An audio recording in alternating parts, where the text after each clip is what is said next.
वहां पे dx। Clear ना? तो अभी तक मैंने दो टर्म यूज करी, एक मैंने टर्म यूज करी डेल्टा और दूसरी टर्म मैंने यूज करी डी। डेल्टा सिंबल यूज करेंगे जब चेंज मेरा कैसा होगा, फाइनाइट होगा, और डी सिंबल यूज करेंगे जब चेंज मेरा वहां पे कैसा होगा, इनफाइनाइटली स्मॉल होगा। क्लियर हुआ? और ये सिंबल फिजिक्स में बहुत जगह यूज होगा, तो ये ध्यान रखना है। जब भी हम वर्ड यूज करेंगे dx, dv, dt, इसका मतलब ये बता रहा है very small change in x, very small change in v, या फिर very small change in t। Clear बात ना? फिर देखो आ गया,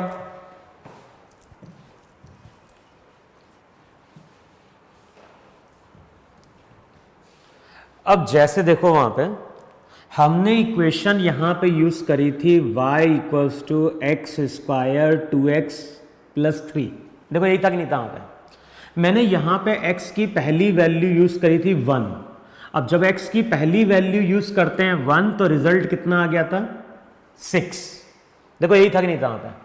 अगली वैल्यू मैंने x की यूज करी थी 2। अगली वैल्यू मैंने x की क्या यूज करी थी, 2। जब x की वैल्यू में 2 यूज करता हूं तो रिजल्ट क्या हो जाएगा, 4 प्लस 4 8 प्लस 3 कितना था, 11 था। अब मैंने तुमसे वहां पे पूछा था कि x की वैल्यू कितने से चेंज हुई, तो तुमने क्या बोला, तुमने बोला x की वैल्यू 1 से चेंज हुई। फिर हम लोग क्या बोलते हैं, हम लोग यहां पे बोलते हैं कि जब x की वैल्यू को मैंने 1 से चेंज किया तो y की वैल्यू कितने से चेंज हुई, तो हम बोलेंगे y की वैल्यू 5 से चेंज हुई। तो हम लोग क्या बोलते हैं, जब x की वैल्यू को हमने 1 से चेंज किया तो y की वैल्यू 5 से क्या हो गई, चेंज हो गई।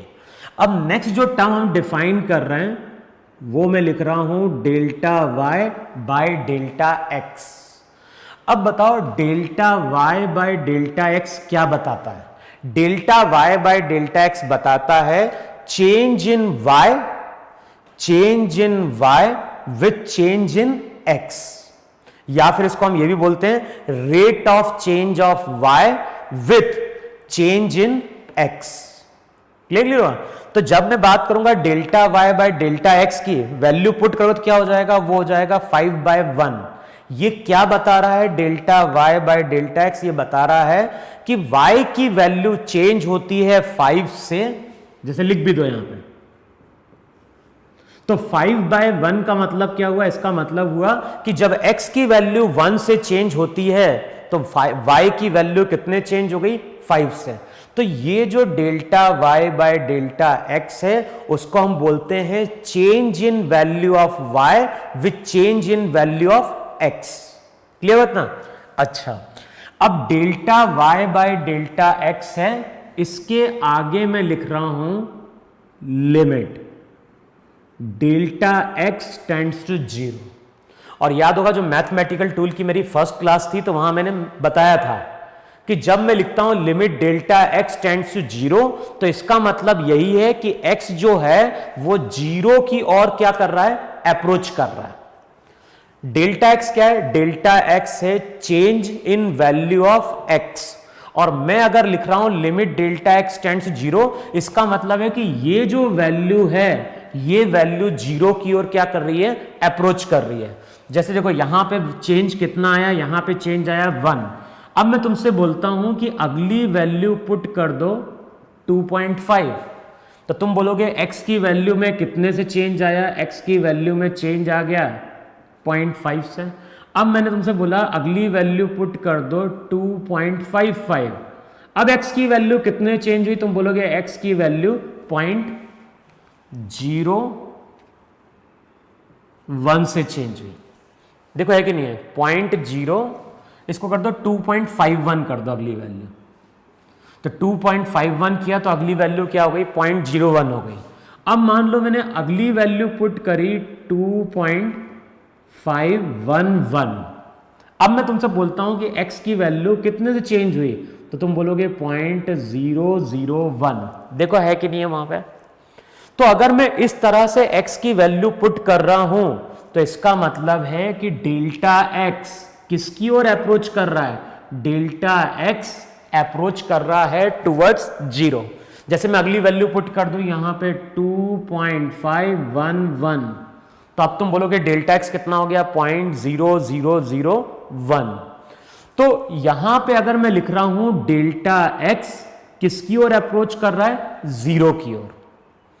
अब डेल्टा एक्स 0 की ओर अप्रोच कर रहा है तो चेक करो एक्स की वैल्यू इस तरह पुट करेंगे नहीं पुट करेंगे। अब तुम मुझे देख के बताओ कि मान लो मैं x की वैल्यू पहले पुट करूं 2.5 यहां पे, तो y की कुछ वैल्यू निकलेगी। फिर मैं बोलता हूं अगले स्टेप में 2.51 पुट करो। कैलकुलेटर पे करके देख सकते हो। एक बार मैंने x की जगह 2.5 पुट किया तो y की कुछ वैल्यू निकल के आ गई। अगली बार मैंने x की वैल्यू पुट करी 2.51, तो फिर यहां पे y की वैल्यू निकल के आएगी। और कैलकुलेटर में करके देखना कि जब मैं 2.5 और 2.51 लूंगा तो y की वैल्यू में जो चेंज आएगा वो चेंज भी कैसा होगा, स्मॉल होगा। समझ में क्या बोल रहा हूं? जब यहां पे मैं x की वैल्यू को चेंज करूंगा तो y की वैल्यू भी क्या होगी, चेंज होगी। अगर चेंज मेरा स्मॉल होगा, अगर x की वैल्यू में चेंज स्मॉल है तो y की वैल्यू में भी चेंज कैसा हो जाएगा, स्मॉल हो जाएगा। अब इसका मतलब क्या होता है, इसका मतलब डेल्टा x 0 की ओर अप्रोच कर रहा है। इसका मतलब है कुछ टाइम बाद हमारा इंटरवल कैसा हो गया, कुछ टाइम बाद इंटरवल हो गया 0.0001, फिर हो गया 0.00, और एक टाइम आएगा कि हमें यही नहीं मालूम चलेगा कि बीच में कितने जीरो हैं। तो इसका मतलब ये हो रहा है कि जो डेल्टा x है वो 0 की ओर तो नहीं अप्रोच कर रहा है, लेकिन एक टाइम ऐसा आएगा जब ये वैल्यू इनफाइनाइटली स्मॉल हो जाएगी। देखो है कि नहीं है वहां पे, डेल्टा x 0 की ओर कंटिन्यूसली क्या हो रहा है, अप्रोच कर रहा है। तो एक टाइम ऐसा आएगा जब डेल्टा x बहुत ही स्मॉल हो जाएगा, और डेल्टा x अगर स्मॉल होगा तो y की वैल्यू में भी चेंज कैसा होगा, बहुत स्मॉल हो जाएगा। और जैसे ही बहुत स्मॉल होगा तो मैथ्स में जो सिंबल होता है डेल्टा y dy बन जाएगा, डेल्टा x dx बन जाएगा। तो ये रिजल्ट मैथ्स का है जिसको हमें फिजिक्स में कई जगह यूज करना है। समझ में? Delta y by delta x क्या है, delta y by delta x है rate of change of y with rate of change of x। x के साथ y में चेंज है, लेकिन मैं अगर इसके आगे लिख रहा हूं डेल्टा x टेंड्स टू 0, तो इसका मतलब है कि ये जो इंटरवल है ये 0 की ओर अप्रोच कर रहा है। कभी 0 नहीं होगा, लेकिन ये 0 की ओर अप्रोच कर रहा है। और कोई चीज अगर 0 की ओर अप्रोच कर रही है तो हम बोल सकते हैं कि एक टाइम ऐसा आएगा जबकि ये वैल्यू बहुत ही स्मॉल हो जाएगी।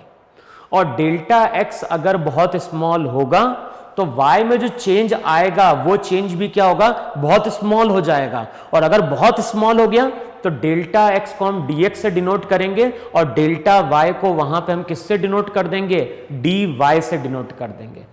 अब dy बाय dx को हम लोग बोलते क्या हैं, तो पहला हम क्या बोलते हैं, dy बाय dx को हम बोलते हैं very small change, very small change in y with very small change in x। देखो ऐसा बोल सकते नहीं बोल सकते, delta y by delta x का मतलब क्या था, y में चेंज x के साथ। dy बाय dx का मतलब क्या है, dy बाय dx का मतलब भी है y में चेंज x के साथ, लेकिन ये चेंज कैसा है, बहुत ही स्मॉल है। तो dy बाय dx का मतलब होता है y की वैल्यू में स्मॉल अमाउंट का चेंज, जब हमने x की वैल्यू को भी क्या किया, स्मॉल अमाउंट से चेंज किया। अच्छा, इसको हम कई बार ये भी डिफाइन करते हैं, dy बाय dx को हम कई बार डिफाइन करते हैं डिफरेंशिएशन।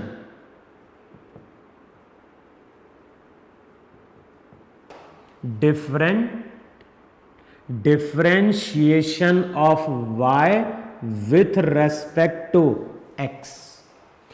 dy बाय dx के अब दो मीनिंग है।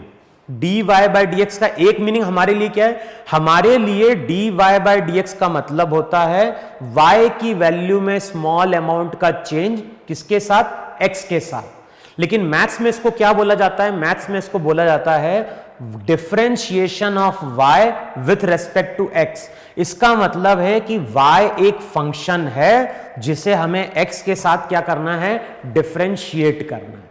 क्लियर? dy बाय dx हमारे लिए क्या मतलब, हमारे लिए मतलब है y की वैल्यू में स्मॉल अमाउंट का चेंज, किसके साथ, with very small change in value of x, है कि नहीं। लेकिन मैथ्स में इसका मीनिंग क्या होता है, मैथ्स में इसका मीनिंग दिया गया है कि y को x के साथ हमें क्या करना है, डिफरेंशिएट करना है। तो नेक्स्ट जो टॉपिक हम पढ़ने जा रहे हैं, तो वो हेडिंग डालो वहां पे, डिफरेंशिएशन। नेक्स्ट जो टॉपिक हम लोग पढ़ने जा रहे हैं, वो पढ़ने जा रहे हैं डिफरेंशिएशन।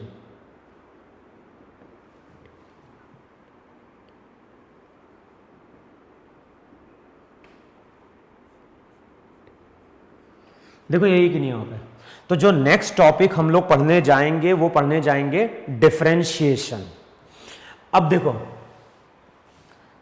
अभी हम लोग किसकी बात कर रहे थे, हम लोग बात कर रहे थे कि y एक फंक्शन है जो किस पर डिपेंड कर रहा है, x पे। इससे पहले जो हमने एग्जांपल लिया था उसमें y एक फंक्शन था जो किस पर डिपेंड कर रहा था, x पर डिपेंड कर रहा था। x की वैल्यू अगर चेंज होगी तो y की वैल्यू भी क्या होगी, चेंज होगी। अभी हम किसकी बात कर रहे हैं, अभी हम बात कर रहे हैं dy बाय dx की। y की वैल्यू किस पर डिपेंड कर रही है, x पर डिपेंड कर रही है। अगर मैं x की वैल्यू को स्मॉल अमाउंट से चेंज करूंगा तो y की वैल्यू भी वहां पे स्मॉल अमाउंट से चेंज होगी। तो dy बाय dx को मैथ्स में नाम दिया गया है